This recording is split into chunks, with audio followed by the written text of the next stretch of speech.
my name is Bri Castellini. Hi, I'm Chris Cherry. And we're real-life friends and depressed people. This is Bri and Chris Are Depressed, a comedy mental health podcast that loosely follows the topics and structure of our web series, Sam and Pat Are Depressed. First season on YouTube and Sika TV right now. I created this show and do a bunch of other things, among them playing the character Sam.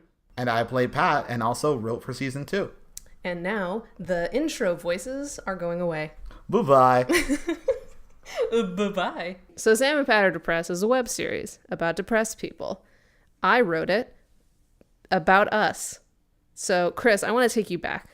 I want to take you back to the moment that I sent you an email at 1:45 p.m. on August 9th, 2017, which I looked up because I wanted the date for this podcast.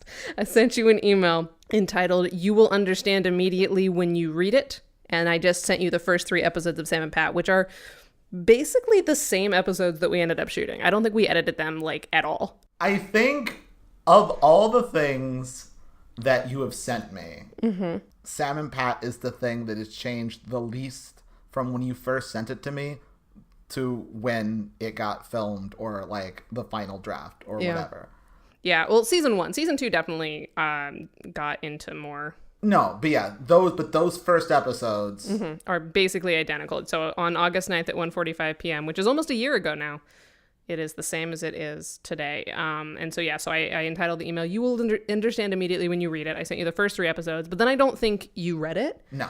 Because it was in the middle of the day and we were both at work. I guess was having a slow day. And in that first episode, I said, I want to call it therapy because I'm usually a fan of really short names or really long names. And obviously you can tell which one we went with. And then at 8... Which one did we go with? Therapy. Okay. The Sam and Pat story. : the Sam and Pat story. And then you didn't read it, and that hurt my feelings. And so then at 8:30 at night, I sent you a new file with 3 more episodes. And then in that email, that 6 hours later or whatever, I was like, I'm actually thinking I want to call it Sam and Pat Are Depressed. And then by the next day, I'd sent you the entire season. Did you read it before I sent you the entire season? I think I had the whole season by the time that I read it. Yeah, less than 24 hours after I wrote the first episode. Yeah. It was such a bizarre experience. I've never had that experience writing ever. Especially for it to be okay. Because I can write very fast, but usually I write garbage. Yeah. And this was that's brilliant. true. This was a pure work of genius. Yeah. Do you want to expand on my genius a little bit? I want to expand on how the first draft of everything you write is garbage. Perfect. Yes, that's what this podcast is about.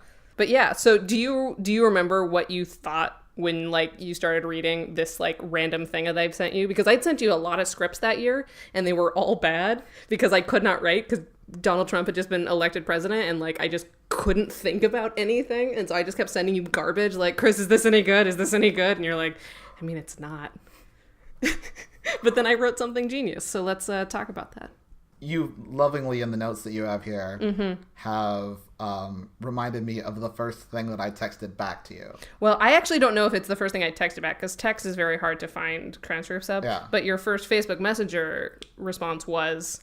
I'm telling my therapist about this. Which is funny because that's what they do in the show. Exactly. And that is, I remember the first thing that I said to you about this. Okay, so can confirm that's the first thing you said? Can confirm. Yeah, so the premise of the show that we haven't actually, I don't think, explained is 2 roommates who are depressed. Every episode is a different person coming home from therapy and having an observation. And then we banter. And then we order food, and that's the season. Yeah. That's the show. It's very simple. That's all there is to it. We talk... Well, actually, that's not true. It's not? No, This is news to me. But wait, there's more. Oh. Because the answer might surprise you. When one of us comes back from therapy, we have a problem or issue with therapy. But the other one of us is usually doing something very weird. Yes. Or... funny. Never both. No, never both. We're not good multitaskers. It's either weird or it's funny. It's true. Yeah. And that is explicitly, it came out of me realizing that I was writing a very cheap show, which was the premise. The premise was I had a thought about a thing that Chris said to me once, which was, I think I'm depressing my therapist. I think you literally said those words to me at one point, and I thought that was so fucking funny. And then 9 months later, I was like, I should write a show about this. And then I did. And now we have a podcast. But the thing about it is that because it's so simple and because it's so cheap, it's two people in an apartment, which is what every web series is about, which is super fucking boring. And I wanted to make sure that like there was something visually interesting happening that wasn't just like a different angle of one of us complaining. You know, as gorgeous as we both are, I thought the audience and our DP would appreciate some, you know, more inventive stuff. Yeah, because in a way, a lot of comedy web series are just comedy podcasts. Yeah. That someone recorded with a camera for some reason. Yeah, and I really wanted there to be a visual sort of like hook. And we won't talk about like what those are until the episodes that we talk about. And this podcast is going to be essentially Chris and I talking about depression, but following the structure of the episodes of the web series. So this episode is going to be called something, but it will follow along with the episode called I'm Depressing My Therapist. And essentially that'll be the structure of the podcast, is that we'll use the web series episode as like a framework for talking about our real life depression and the production of that web series episode. And that's it. Correct? Yeah, that's it. Confirm. Yeah, definitely. For those of you who are Sam and Pat super fans, don't worry, there will be juicy details. Oh yeah, so all the onset drama. Yeah. From our like 72-hour shoot. We did that. We did. I still can't believe we did it because like literally, so I wrote the entire season in 2 days. No, not even 2 days. According to this timeline that I have, you know, exhaustively put out in front of us. It took me a day to write the first season. And then I think there might have been like some minor changes at one point or another. You pitched a couple flashbacks, which weren't originally in the script. And then within like a month and a half, we were shooting it, which is unheard of. Even an independent film, that's like unheard of. No, yeah. It just happened so fast. Like, yeah, you had written the whole season before I could read it. Yeah. It was as if you were, like, writing it as I was reading it. Basically. It might as well have been. Yeah. I mean, in Sam and Pat's, like, defense, I don't know why it's their defense, but I needed to transition. It's just, like, a super easy show to write, because it's just writing down transcripts of conversations that, like, heightened versions of the two of us would be having. And, spoiler alert, you and I talk a decent amount. And so, like, getting our sort of cadence and rhythm down was not difficult. And then it was just, like, as soon as I had the ideas for what each episode was going to be about, it was just like, all right, so I'm just going to put these two in a room about this topic and see what happens. Really, the hardest part was deciding what we were going to call ourselves besides Bri and Chris. Yeah, it's true. I think the thought for me was I wanted them both to be single syllable names that were androgynous. So Sam and Pat could be either gender or any gender, not either. There's not just two. Mm-hmm. What else did I put in our outline, our very good outline? Oh, yeah. So therapy is a thing that we've both done, obviously. And since we are going to be talking about it quite a bit in other episodes, we don't want to talk about it too much. But, Chris, when did you first go to therapy? It was about 3 years ago. It's 2015, right? Summer of 2015? Yeah, about that. Yeah, I'd say it was around, the fall of 2015. Mm-hmm. Yeah. Like, was it fall? I could have sworn it started in the summer. Maybe late summer. Or you know how... Like, that was the summer we made 3 web series. And also one of our roommates went into like an alcoholic rage and I had to take him to the hospital and it was a whole thing. Mm-hmm. It was a good summer for us. And then Chris went to therapy. I was thinking about this earlier and the way that I was going to say it was that ever since that I have known you, I have had 3 different therapists. Yeah, no, makes sense. Mm-hmm. I'm surprised you haven't had more. I'm just kidding. I'm delightful. I first went to therapy when I was 16, and I went for a year in between my junior and senior year of college. And by college, I mean high school, because I was 16. I'm not quite that much of a genius. And then I went to therapy for about 5 weeks at the beginning of 2017, which were the 5 weeks that essentially the Sam and Pat thing happened, because you were also in therapy at the time, and it was only 5 weeks, but for 5 weeks we were both in therapy at roughly the same period of time, and we came home and talked about it together, and that's the show. Yeah, because we, unlike Sam and Pat, had therapy on the same day. Yeah, yes, we did. And so we would basically both come home from being like really vulnerable with these like strangers that we paid a lot of money. And then we would come home and be like, oh yeah, we were both in therapy just now. What'd you talk about? Because, you know, that's what you do. And I think that people don't talk about that enough. Hashtag representation. But then I stopped going to therapy because insurance, and it was garbage. But we're also both going back to therapy soon because you're in between therapists. Yes. The way that I do therapy is through a teaching hospital. So my therapists are like in the middle of doing internships, sort of. And so they have a year-long program. So they'll do a year and then they'll leave and move on to something else. So I have a very atypical therapy experience in that regard. Yeah. And so it becomes this thing that I've had 3 therapists in 3 years. It's not exactly because of me. Yeah, it's not. It's just a coincidence. It's a complete coincidence. It's a complete coincidence. Oh. Yeah, and so, but we're also, so you have a month's break or something, or like less than a month's break, and I also have new insurance, so I'm going back to therapy soon. We're going to talk about that in the next episode, breaking in our therapist, because that's episode 2 of the web series. But I just wanted to give context, like, we've both been in therapy for a couple of times. I'm sure we'll talk about it more. So I don't think we're going to talk to round out this really, really thrilling intro, this very good 16-minute intro that we've just done, Sarah from Twitter asks, how was it working with Sika TV? So as I mentioned, Sika TV is one of our distributors. It is a free streaming platform for web series and independent narrative content. It was a lot like better than saying, hey, go watch my web series on YouTube. Even though people understand YouTube and actually I think watched it more on YouTube. Oh, they did. It was more fun to be able to say like, hey, we're exclusively distributed by a place that no one's heard of. So it like feels like we did like a lot of like work. Yeah. I mean, it feels like we're wanted. Yeah, it feels like we're wanted. I feel like the way that you're explaining this right now is very good. Perhaps it's amazing. But also perhaps like a little deprecating of our good friends at Sika TV, who have been nothing but lovely to us. No, it's true. I really like distributing with them, even though definitely like people not knowing them was a little bit of a barrier for entry, especially for a news show. I got to be part of the people who were like surprised and excited every Monday morning or whatever morning we ended up uploading episodes, because it was like, hey, it's a new Sam and Pat episode. And I didn't have to do anything about it. Like I just sent them all of the episodes and then, hey, it's here. Somebody else is tweeting about it for me. And it was really exciting. And also they're just like super lovely there. They always retweet stuff that we post about the show and they're just very supportive, which is nice because YouTube doesn't give a fuck. No. YouTube does not give one shit if Sam and Pat Are Depressed gets views. No, they do not care. No, they do not. So yeah, working with Sika TV was awesome, and I'm excited to do it for this season. Yeah, same. So let's actually get into the episode. Chris, please explain what happens in I Am Depressing My Therapist, the Sam and Pat Are Depressed pilot. All right. Well, in this episode, Pat returns home from therapy. I'm Pat. I've said that before. Want to say it again, just in case you've forgotten. Mm-hmm. Pat is me. Pat is him.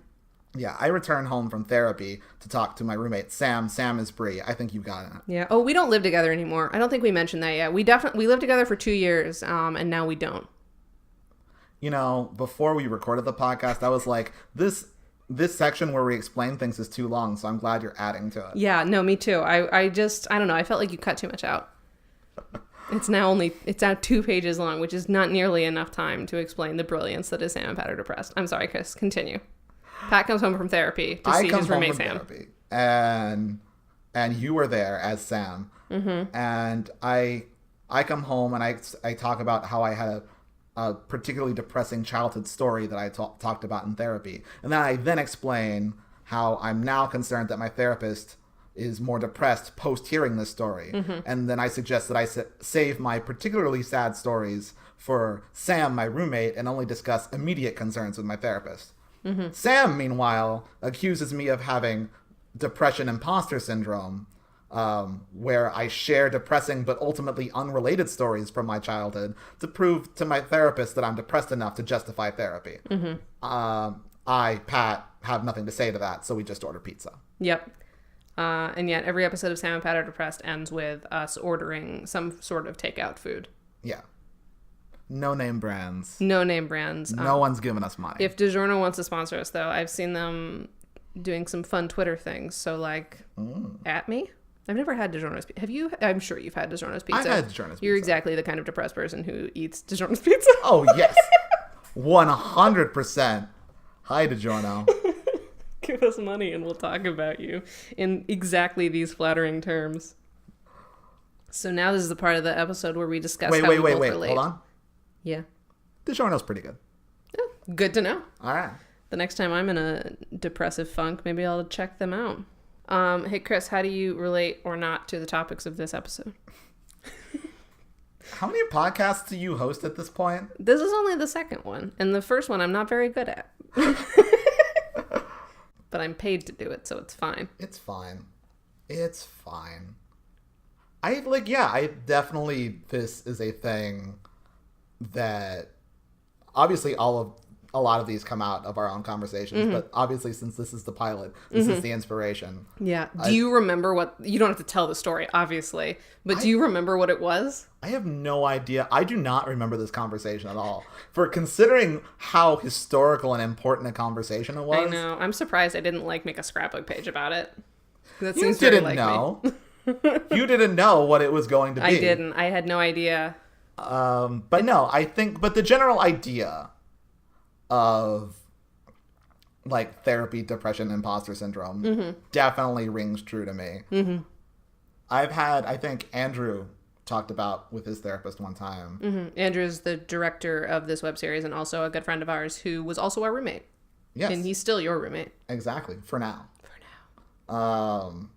He's moving out. We're not going to That sounded a lot more sinister than we meant it to be. We're not going to kill Andrew. We're not going to kill you. Definitely not. And this is our alibi when you definitely don't turn up murdered. You can sleep in your room. It's fine. Don't lock your door. Everything is fine. It's good. It's fine. It's fine. It's fine. You're fine. You're safe. Yeah, stop being so hysterical. Okay. Calm down, Andrew. But I remember Andrew discussing with his therapist a conversation where his therapist told him, you don't always have to be interesting. And I feel like I've heard similar things from my therapist. And that is an idea that I have not internalized at all. Yeah, therapists say a lot of things. It doesn't mean that just because we listen doesn't mean that we're taking them to heart. No, of course not. That's why we're still in therapy. Yeah. But yeah, I definitely, especially because for me, I was doing therapy and I am doing therapy on kind of through this hospital and because it's through a teaching hospital and it's at a fee scale basis. And so if I was paying a lot of money, I could just talk about whatever I want and it's fine. But the fact that to some extent, they're learning something and we're doing a service here. Oh, I see. So you don't think you're a good pilot program for them? Yeah. Or just... Presumably they see other patients. No, they it's just you. It's the Chris Cherry year. It's just me. It's the blessed year of the Chris Cherry therapy. Yeah. No, they obviously talk to lots of people. But just, yeah. This is me trying to logic your mental illness. Right now. This is how Sam and Pat works. Yeah, basically. And another thing that I hear a lot from therapists, or see therapists talk about, is that oftentimes, they wish that people would stay in therapy once they get past crisis. Because lots of times people go to therapists during crisis moments. And then they get out of the crisis moment and then stop going to therapy. Right. But oftentimes it's once you've gotten out of the crisis that the real good work can be done. Yeah, it's like on The Biggest Loser where the reason that everyone gained the weight back is because they lose this weight in a very unconventional way and that in no way reflects their actual day-to-day life. And when people go back to their day-to-day life, they can't spend 18 hours in the gym with a skinny person screaming at them. That's not how your life works. And so people usually gain the weight back because they don't learn how to live in their normal state and be healthy. And I don't know why The Biggest Loser was what popped into my head to compare it to, but yeah, it's totally true. And it's also very much the ethos of this show is that we were trying to show that, Sam and Pat aren't in crisis. Not really. Season 2, maybe a little bit more, but season 1, they're just two people who live with mental illness and they go to therapy regularly, and just because, they're not in the throes of like the worst years of their life, and like just because like, you know, one of them hasn't recently had like a suicide attempt doesn't mean that they don't still very much need therapy and like get something from it. And that was really important, I think, to us, to show the normalcy of going to therapy, not just when like the worst things in the world are happening. And because that's sort of what my life became. That was what our lives became. And I think the way, because of the idea of therapy is a thing that we do just in crisis points, or like therapy is a method of curing sick people and not like wellness or keeping people well and healthy. Mm-hmm. That's why you sometimes have imposter syndrome, because there's this overarching feeling of like, I'm not in crisis anymore, so like, why do I deserve to still be here and get this great deal and teach you all of this about people who are depressed? Yeah, definitely. Because I also have therapy imposter syndrome. I do less now because I'm like, you know, not to be this white, but kind of woke now. And Chris just made an expression that I don't think you need to really think too hard about to understand what it was. It's the expression that you, the listener, made. It was once again a very relatable moment for everyone. I was also listening to it. But the reason that I say that in a super obnoxious way is because I'm an obnoxious person, but also because, like, you know, when I was a teenager, I grew up in a very conservative area. My dad did not think too highly of mental health care. It was pretty much like my understanding of therapy was that it was for weak people. Like, it wasn't even for me. I didn't even think of it as a thing that people used in crisis situations. I was like, in a crisis situation, you nut up.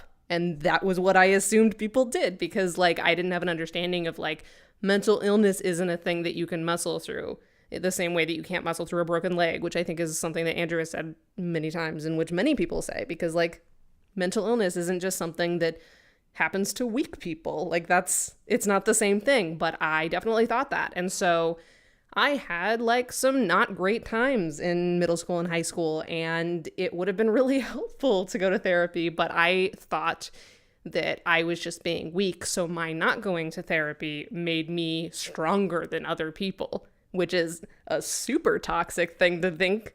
And it doesn't help that I'm also a teenager at this time and inherently obnoxious because I'm a teenager. And yeah, I just got like really hyped up and I had to like take a breath. Real health is not needing medicine. Yeah, exactly.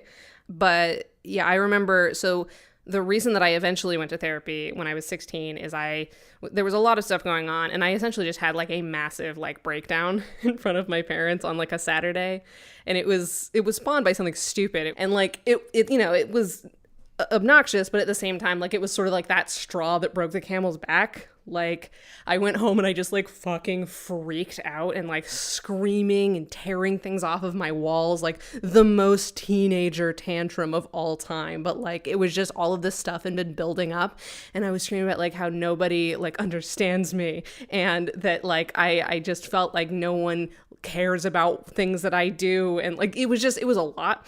And my parents happened to be home, and you couldn't have not heard this. So they kind of both just like sat in my room, like watching me, like, oh God, something's happening.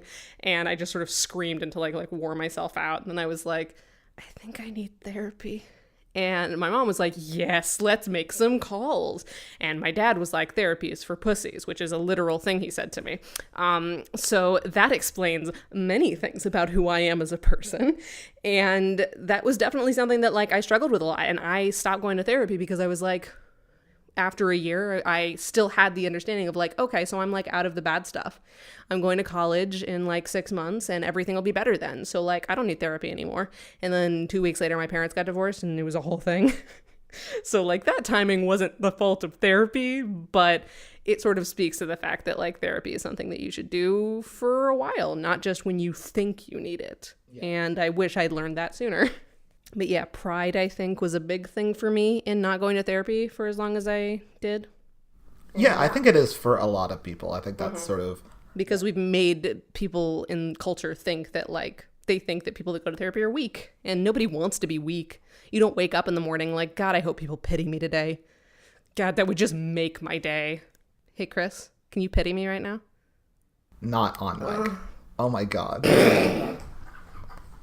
This has become a very different podcast all of a sudden. All of it, yeah. Now it's time for the sexy ASMR portion of Bri and Chris Are Depressed, where Chris sobs silently, like just sobs like really lightly, and I make sex noises. This part lasts an hour. Do you have anything more to say about the topic of imposter syndrome in therapy or the origins of Sam and Pat Are Depressed? No, I'm good. Okay, cool. So the final thing we have is just a miscellaneous questions section that I couldn't fit into other parts of the episode. So we have 2. Let me check Twitter, see if anybody has responded. Son of a bitch. People keep liking the tweets about like, hey, can you ask us questions? But then they don't ask questions. And it's Why like, do people do that? I don't know. Where are the Sam and Pat superfans? Yeah. Where are they? Where are you? You're listening now and it's too late. Yeah, I know right now you're getting on Twitter and you're logging on, you're getting on, then you're logging on and you're adding us and asking us questions about episode. Why are you doing that? It's too late. It's too late. You've missed your chance. Joe asks, I also feel like I'm not depressed enough for a therapist, but also the idea of a therapist sounds nice. But I worry that I'll be throwing my money away on something I don't need. Thoughts? Joe, I know you. You need therapy. It's fine. Joe asked a lot of questions. Joe is my very good friend and filmmaker, and he asked us a lot of questions. Yeah, you'll hear from Joe the most. I think we just need to have a section that's just like Joe asks. And then, because he has a podcast, let's plug Joe. I'm going to plug Joe's podcast really quick, the Watchathon or Rassalon, that I'm also on sometimes. Is that the only podcast? I feel like he has more podcasts. Maybe he doesn't, but I just feel like he does. No, he just has that one. That makes no sense. He's got to have more podcasts than that. I don't believe you. I think he now records bonus episodes for Patreon for I did see that for the ESO network. But he records. It's because he's been doing it for so long. They've been recording for like Probably. 3 years. There's a lot of Doctor Who. Yeah, there's a lot of Doctor Who. It's a Doctor Who podcast. Yeah. And there's a segment towards the beginning where he'll like say info about the Doctor Who story that they're talking about, and those are the Joe facts. And the sort of audio stinger that they have for Joe Facts is me going, Joe Facts! So do you want to do us the solid of making a recording stinger for Joe questions? We have one other person's question. I think it should be Joe Asks! That's really good. It also sounds like yo ass. It does. That's what my ass sounds like. So anyway, so Joe asked about how he's worried he's throwing money away on something he doesn't need. And our thoughts are, no, you need it. If you even a little bit want to go to therapy, you should go to therapy.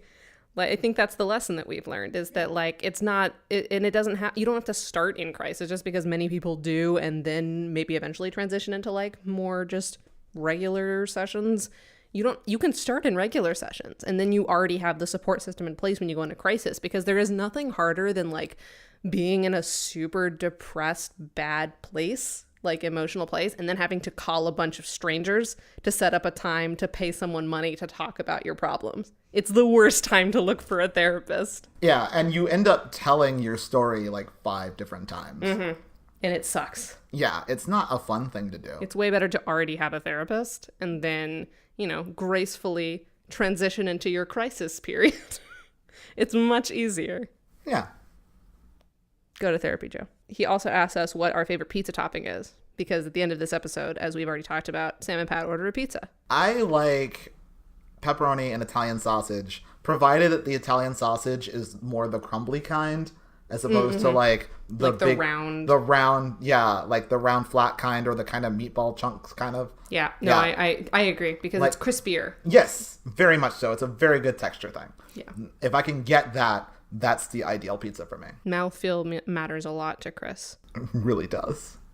Hey, Chris, get your mouth ready. My favorite pizza topping is cheese.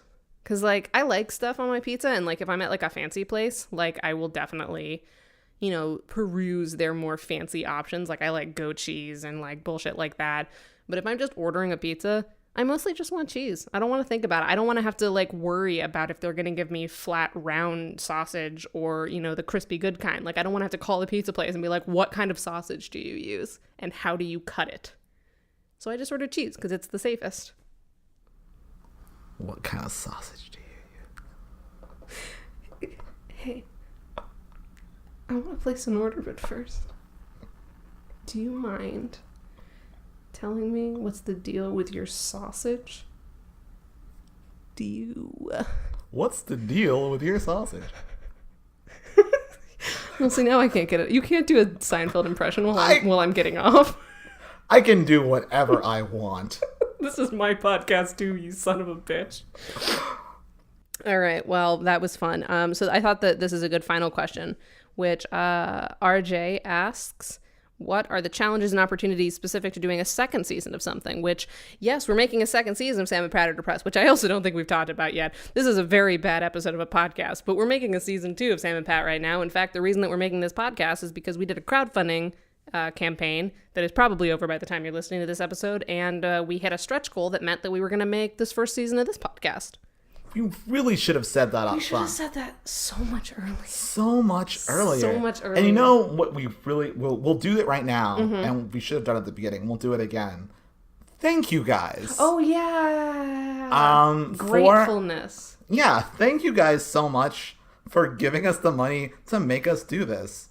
It's so hot in Bri's apartment right now, and it's your fault. It is your fault, but also we're recording a podcast, which is, I feel like, something you and I have definitely talked about at some point. Yeah. We like hearing the sound of our own voice, but we never had an opportunity to do it until somebody gave us money. Yeah, just the fact that you also like the sound of our voice. Apparently. Yeah, is... Or they did before they listened to this podcast, and they're like, I've made a mistake.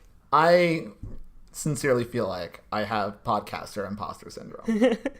I don't. I love the sound of my voice. I definitely have co-host imposter syndrome because I don't usually have a co-host. I usually am interviewing somebody, and I can edit out most of the things I say just to let them talk more, which is honestly a lot of the editing I do for my other podcast for work.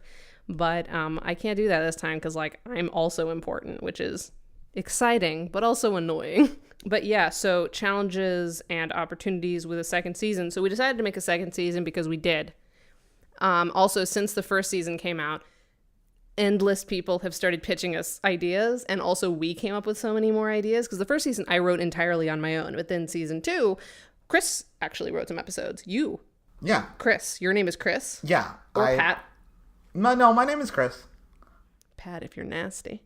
And you wrote some episodes of season 2, because obviously you've been in therapy for, I think at this point, longer than I have. Like, I started earlier, but I've had less, like, complete time in therapy, so you obviously have a lot of like therapy thoughts, and you're like, I would love to write an episode or 2, and you did, and it was great. And I think we did season 2 largely because like people seem to like the show, but also because we had so many more ideas after season 1 that were like, well, this has to be a Sam and Pat episode, so let's just make more Sam and Pat. I don't think there was ever a time where we didn't think we were making a season 2. I mean, I didn't think we were making a season 1, which might be what I'm thinking. Like, the fact that we made the show is like, it's still like, wait, we did that. Yeah. I feel like once we made season 1, it felt like, well, we're probably going to make another one, because it was so easy to do. Mm-hmm. It was designed to be easy to do. Yeah, and then we fucked that up. But it was so easy to do, and what we got out of it, we liked so much. That it seemed like a no-brainer that we would do it again. Yeah. And then we wrote it, and then it ended up looking a lot more expensive than we thought we were going to be. Yeah, and then we went back and forth about whether or not we would crowdfund or we would just put up like an Amazon wish list, because like season 1, I wrote prop gags based on things that I already owned or things that were like going to be really easy to get my hands on. Season 2, we have like $400 worth of props that we needed to buy, and I was like, for all things considered, this is not the most expensive thing that I've ever done, but I'd rather not spend $400 on props. And then we did a Seed and Spark, and we were fully funded within 15 hours, which is fucking insane. Thank you so much. I still can't believe it. I keep saying that out loud to myself and tweeting it, but like, I don't think it's sunk in yet. It was one of the most bonkers days of my life. Yeah, because you were at work. I was at work. Yeah. I was also at work, but I was working from home that day. But I had like a lot of work calls that day, so I had to not be on the internet for certain chunks of time. And then I would get all of these texts. So like our other teammates would be telling me like, Bri, we just hit 30% or something. And I'd be like, what? We are? And I'm like on the call with like somebody for work. And I'm like trying to like low key check my Twitter and check crowdfunding. And it was crazy. Yeah. And I work at a doggy daycare, and I was like taking care of dogs and like, or walking dogs or helping other people do things with dogs. And just every once in a while I'd look at my phone and there would be like 20 text messages. Yeah. In our group chat. Yeah. and I'd find out like, oh, hey, my boss just gave us $200. Yeah, or, thank you. Thank you, Tanya. Thank you, Tanya. Betsy also gave us $50. Thanks, Betsy. Yeah, Betsy gave us money towards a new hard drive, which is exciting because we need more storage space for this dumb shit that we're doing. In my other podcast that I recorded with my friend Jay, at the time, I'm also working on launching another separate podcast unrelated to this. But at the end of every episode, we say hi to Betsy, our boss. And so I like the idea of addressing Betsy in every podcast. That's fine. I'm fine with that. I've never met Betsy, but I think of her fondly. That is the correct way to be. Cool. Hi, Betsy. And the challenge of making season 2 is that we have to do work. We gotta do... No, like, you wrote season 1 to be easy to film. Yep. We wrote season 2 to be an escalation of Sam and Pat season 1. Right, which inherently has to be... It's twice as long. It's literally twice as long. So it's not more episodes. No, same number of episodes, but each episode is much longer because there's like an arc and other characters and escalating prop gags, and it got away from us a little bit. A little bit, but it's still very much the same show. I'm really happy. I'm really excited about season 2. I think people are going to be excited. I think people who already like it are going to really like it, and I think people who have never seen the show before are also going to really like it. Yeah, that's all the people. That's all the people. So, you know, the next time you hear from us, hopefully we'll be millionaires. Just kidding. It'll be us in the same room, but 30 minutes later. Yeah. So, Chris, do you want to end this podcast episode that we've been recording now for 46 minutes? Do I want to end this what? This podcast episode. It sounded like potty house. It feels like a potty house. It's just stinky and hot, and I hate it. But we love you guys. We love you guys. Hate us. Hate us. Hate each other. Especially. But we love you guys. But we love you guys. Love you so much. Hey, Bri, did you think of a sign-off? No. We should have thought of a sign-off. Oh, no, oh, fuck. The sign-off was going to be answering Joe's question that we already answered. Everything's a mess. This is my favorite episode we've recorded so far. Thanks again, you guys. Thank you. I'm Chris Cherry. I'm Bri Castellini. And we're still depressed. Yep.